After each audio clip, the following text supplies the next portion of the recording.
All people are when you obey God's word that was built by slaves, reality. and I watch my daughters. There is nobody that respects women more than I do. There is a lot of crisis, a lot of bad. This 2020 and 2021 have been some of the most challenging years of my life, and the most beautiful. Somehow, both of those things are true. A disclaimer here, the first few minutes of this podcast might sound a little negative or whiny or victim-y or something, because I'm going to tell you about some of the pain that I've been going through personally. But it won't stay there. It actually moves to a place that I hope is a place of empowerment and responsibility. But to get there, I need to provide some context. I've experienced more loss in the last couple of years than I have in my entire life. It's hard to even know where to start in telling you about some of the difficulty of these last couple of years. You know, like they say, when it rains, it pours. And aside from the global pandemic and all of the social and political tensions of the last couple of years, there's just been a lot, personally, professionally, spiritually, physically, emotionally, the whole gamut. There's been some family stuff, some of which isn't entirely mine to share publicly, but that's been incredibly painful and difficult to walk through. And then the work stuff, my career, at least what it feels like is that it's essentially burned to the ground. And there's some metrics to go along with that. I mean, 2 years ago, I put up a one retreat and it sold out in 10 minutes. And then I put up another one like a week later and it sold out again that same day. Very quickly. A week ago, we put up a one retreat and are currently struggling to get ticket sales into the double digits. Not so good. The podcast has far fewer listeners than it used to have. The Liturgist Patreon has lost more than 60% of its revenue. At this point, I can't pay myself a full-time salary, yet alone to, be able to hire somebody else full-time to help me with any of this work. I do pay people for hire, for part-time stuff. But even that is becoming more difficult. My music, I released a single today. And though I didn't have a marketing campaign around it, I did tweet it out this morning. And it blew up, got 2 likes. 2 likes! I feel like I got 2 likes. I mean, who can't get 2 likes? You can get 2 bots to like something. And then how about relationships? I've lost some of the dearest relationships in my life. Some of my very best friends in the world are no longer friends. And as much as that hurts, there's also been a surreal quality to it. The way it all went down almost feels like a bad dream or something. It's been so weird. And before I take ownership and responsibility for my own life circumstances here, let me just tell you what it's felt like. I felt manipulated, betrayed, attacked, misunderstood, smeared. And smeared so effectively, subtly, and brilliantly that it not only affected almost every relationship that I had, but even made me question my own sanity at times. There were times where I literally wondered if there was some sort of video of me committing a crime in my sleep or something, like sleepwalking. I'm not kidding you. It was literally something I thought at one point. I just couldn't make sense of the sudden and drastic shifts in attitude or behavior in people around me. People who I thought knew me and all of a sudden disappeared. It has taken some significant coaching, therapy, and discovering a book that a friend gave me when they saw what was going on called Smeared to even start to understand some of what's been going on. And yes, at the risk of sounding paranoid or stoking the smearer even more, who I'm sure is listening to this, hello, I do think some of this has been a result of a very sophisticated and brilliant smear campaign. But as good as it might temporarily feel, as convenient of a scapegoat as this smearer would be for me to just blame all this pain and havoc in my life on them. The truth is, and this is the other result of all that goddamn therapy work, I can see that when it really comes down to it, there isn't anyone else to point the finger at here but myself. I mean, even when you take into account all that the other person may have done, I'm the one who empowered that person to wreak havoc in my life. I'm the one who didn't establish healthy boundaries with a person who is admittedly not mentally stable. A person who I personally watched them lie and manipulate others for a long time. And I didn't call it out because I selfishly chose to be glad that they were on my team. I even articulated that to them. God, I'm glad you're on my team. You're terrifying. And I mean, come on. How selfish and irresponsible is that? And it's not just this person who's wreaked so much havoc in my life. They had some material to work with. I've been selfish. I've not always been the best friend. I've not always been the best leader. I've made huge left turns in my life and beliefs and career, from evangelical Christian to agnostic to atheist to exploring Eastern traditions to non-dual mystic to, let's explore Christianity again. With these giant turns, and not always gracefully, not always allowing the people in my life to have a buffer, to be safe in those transitions. Some of these things have been my strengths, my courage in moving towards what I perceive to be true, but those things always have dark sides. What I perceived as courage was sometimes experienced as recklessness. What I experienced as contemplative was sometimes experienced as aloof. What I thought was leaving space for people or being a team player really had this unconscious layer of fear underneath it. And it often just distanced me from the people who I was trying to be a team with. Because regardless of my intention, the impact was often that it felt like I was disengaging. And in a way I was. I thought I was being respectful and egalitarian, but really I was just hiding my truest convictions and myself out of fear that I wouldn't be accepted, that I wouldn't be loved. And that doesn't go well when you hide your deepest heart, when you try to repress those things. Because what happens, as I've painfully come to discover, is it ends up coming out anyway, eventually. And it just comes out sideways. I mean, for a while there, I was a Christian musician who didn't believe in God anymore. And it wasn't a fast journey to get to that point. There were a lot of exits on that freeway. But I just kind of stayed around, keeping my thoughts to myself until I couldn't anymore. In a similar way, I was the owner, co-founder, and one of the hosts of a podcast that had gone in some directions that I didn't like. Talking about being disempowered if you don't even like your own podcast anymore. Some of the fundamentalist purity culture-like progressive political ideologies that had infested the liturgist community for a while.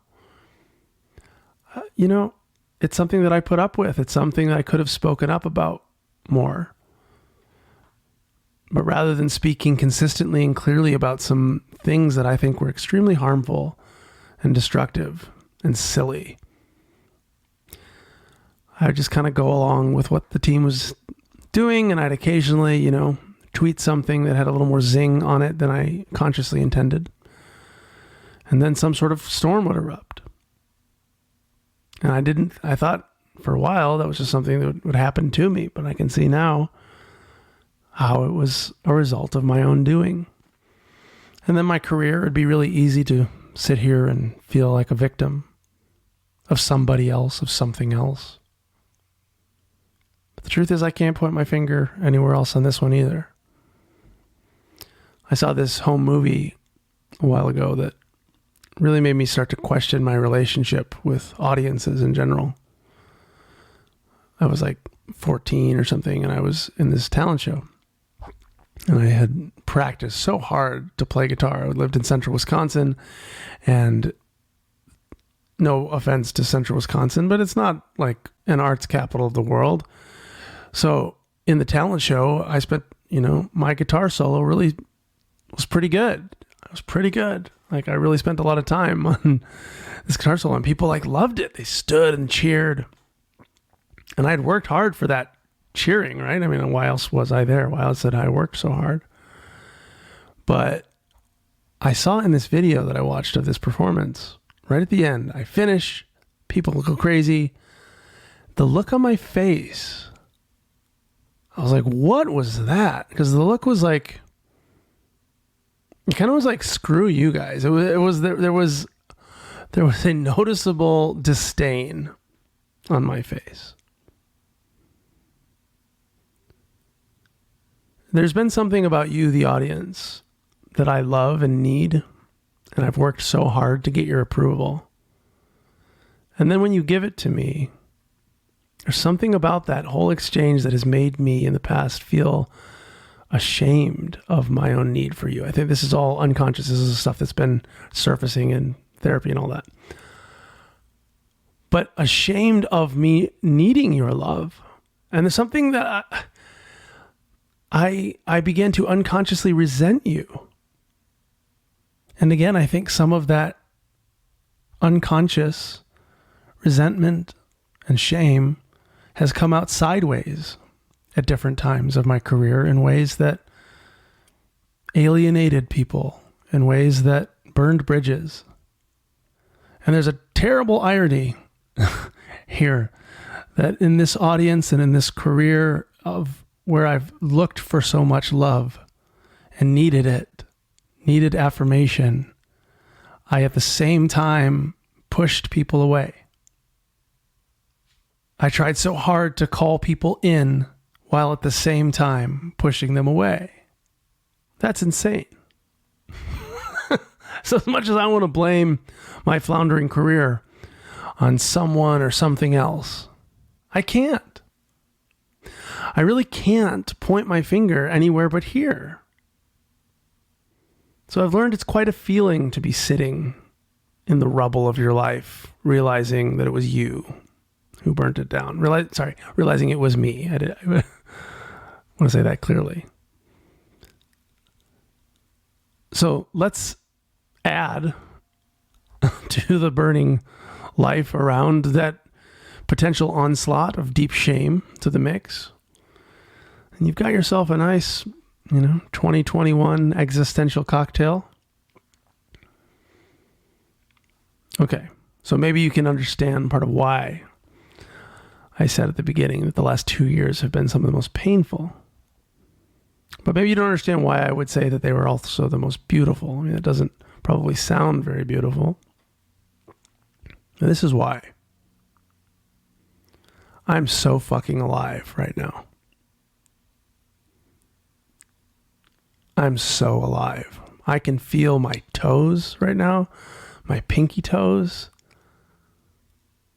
And inside my pinky toes are blazing the goddess power and love of all the universe raging within these toes. I literally have sores on my body right now. You know, I have very few friends left. I have a dwindling bank account. I'm not even sure I have a career anymore. Would I change it? Hell no. No, this is all grace. And that may sound like some sort of bypass, spiritual bypass or something. But I'm not speaking in any sort of abstract belief sort of way or some way that I feel like I should be feeling. I'm not talking about grace as some like idea. I'm telling you, as I look at the circumstances right now, I can see directly how it is fire burning away Michael, burning away my sense of separateness, burning away all these tools that my ego has used to suffer in the past. So that only awareness, only God herself can remain here. And that's really all I want. I want nothing else but God. So I'm happy to sit here watching it all burn. And as I sit here in the bonfire next to you, you know, I thought I'd pull out my guitar, strum you a little tune from the dying voice of my ego as the flames lick at my legs. I've often written music from my, higher self, the place where I see that there's nothing missing, that there's nothing wrong, there's nothing broken. I love writing from that place of wholeness. But sometimes maybe it's okay to pass the microphone to the other parts too. The parts of me that feel broken. The parts of me that feel ashamed for setting so much life on fire in the first place. And I think it's those parts of me, the demons in me, that want to feel better than other people. They want to prove that they're superior, beautiful, and worthy by comparing themselves to others. Those parts are all still part of me. They're also part of reality, part of God, part of love. And so this little song I wanted to share with you around the campfire here is because maybe you have parts of you too that you might be embarrassed about. Maybe there are parts of you that you'd rather shove into the closet than hand the microphone to. And as somebody who often tells people on the internet that they're beautiful and perfect in this moment, I thought, maybe it's worth going first here. Loving my own shadows a little more publicly. Why would I do this? Do I think saying all of this is going to fix everything and get everybody to like me again? No, I do not. In fact, I have no doubt that some will use this as an opportunity to dance on my grave, if you will. But I'm going to go ahead and also make the assumption that there are some of you out there listening who also feel pretty alone right now. Some of you who might have some of your world on fire too. Maybe you've had relationships go south. Maybe you've failed at your job, your marriage, your faith. Whatever it is, I just want you to know you're not alone. I've spent a lot of time and energy trying to tell people that they're not alone, that they're seen and loved exactly as they are. But at some point that becomes just words, the truth is you may not feel seen. You might not feel loved right now. You might not feel like anybody accepts you as you are. And if that's you, I just want you to know, I see you as my tribe. And if any semblance of a public presence or career remains for me after this fire burns itself out, and if I ever get the chance to interact with you in any way, on a Zoom call or a retreat or a concert or however else, I just want you to know that I'm going to use anything and everything I have at my disposal to this end, to let you know that you're not alone, to see and love you as you are. Not to try to fix you, not to stand above you as your leader or teacher, but because I like loving you. And we all need each other. We all need love. So if you want me, I'll be here. If you don't, that's okay. I'll still be here, doing my best to see and love you.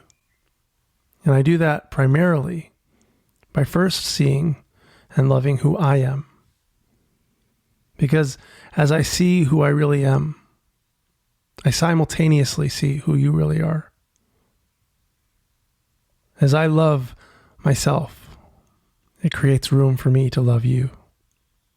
As I don't judge myself, it leaves room for me to not judge you. And when I see that, when I get underneath the judgment and the stories and I can see who I really am and I can see who you really are, I can see that we're not separate. And suddenly I'm not interacting with a fan anymore or a friend or an enemy. But you and I are ultimately the same life that is the all. And that's why I'm happy to let what needs to burn, burn. If I have to lose every single fan so that I can have one true moment of life, one true interaction with just one of you, that's okay. And maybe that sounds grandiose or self-sacrificial or something, but it's not. The truth is that all of this stuff that is burning is just stuff. It's just numbers and stories. It's just chaff. It isn't real. It doesn't satisfy. There's this beautiful quote from the Course in Miracles that says, "Nothing real can be threatened." There's a deep mystery and wisdom there. It's worth meditating on. And where that meditation leads is simply to this moment. Because what is there in this moment that could possibly be threatened? What could possibly be any different than it is? And when we see that, and more than see it, not just see it as a thought, but when we feel it, we really feel it, we're free. To be free is to have nothing to lose, nothing to gain, simply to be at home with this. And frankly, and more practically speaking, it's really the only way to make it through a season of life like this when the world is burning around you. One moment at a time, one sensation at a time. And the closer we are, the more yes we can find for this moment just as it is. Allows life to unfold in a way that we aren't fighting it. We aren't imprisoned by it. And it actually allows the beauty of life to be tasted and seen. So, I've let you see some of my wisdom in the past.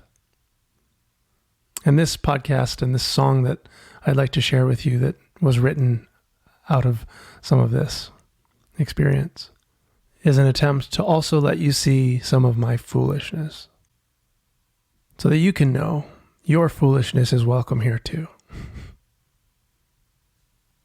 I've let you see some of my light. Here's some of my dark.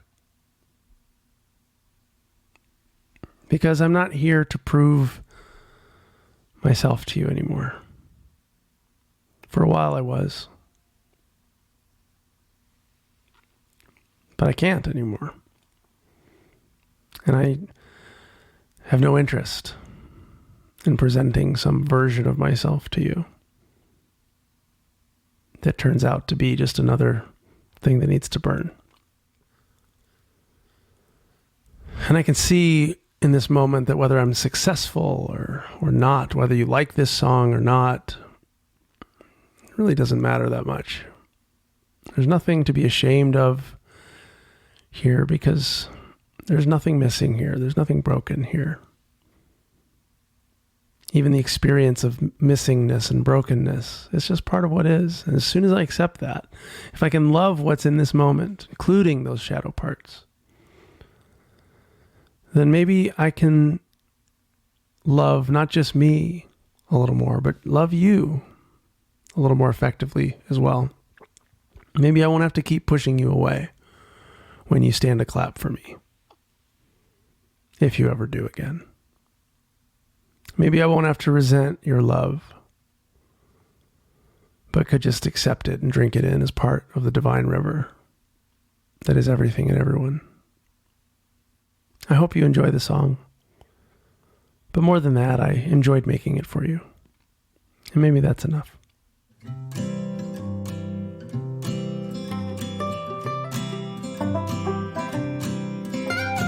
I thought that I could collect your respect if I played my guitar fast and clean. If I made the changes more sophisticated, with notes just outside of the key. I practiced my scales, I grew my hair long, and I gave you the best show I could. Stood in applause, but I didn't believe that you would have if you understood. Look what I can do. Look what I can do.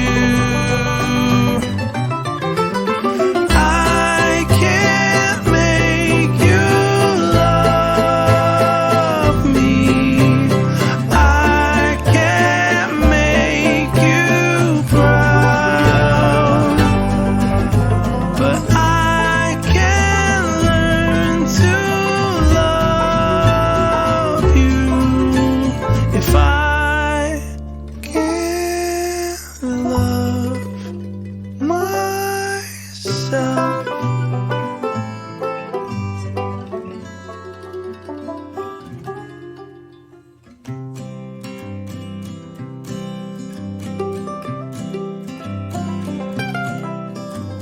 If you liked it fast, then I'd try it out slow to see if you really loved me.